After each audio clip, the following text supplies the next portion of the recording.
പഴയ സഹപ്രവർത്തകർക്കെതിരെയുള്ള പോരാട്ടം എന്ന് പറയുന്നത് വിരലെണ്ണാവുന്ന കളങ്കിതരായ ചിലർ മാത്രമാണ്. കമ്മ്യൂണിസ്റ്റ് പാർട്ടിക്കകത്ത് നടക്കാൻ പാടില്ലാത്ത അപജയങ്ങൾ നടന്നതിനെതിരെയുള്ള പോരാട്ടമാണ്.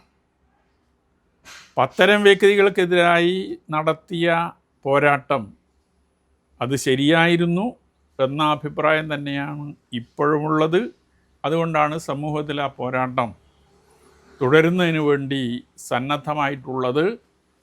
പാർട്ടിക്കകത്തെ മറ്റ് സഖാക്കളുമായി ബന്ധപ്പെട്ടുകൊണ്ട്, സഹപ്രവർത്തകരുമായി ബന്ധപ്പെട്ടുകൊണ്ട് ഒരു തരത്തിലുള്ള അഭിപ്രായ വ്യത്യാസവും അന്നുമില്ല, ഇന്നുമില്ല.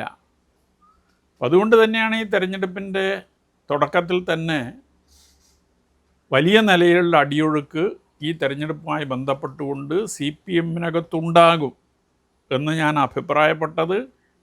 പോളിംഗ് കഴിഞ്ഞപ്പോഴും ആ അടിയൊഴുക്ക് ശക്തമായി ഉണ്ടായിട്ടുണ്ട്. ഞാൻ അട്ടിമറി പ്രതീക്ഷിക്കുന്നുണ്ട്.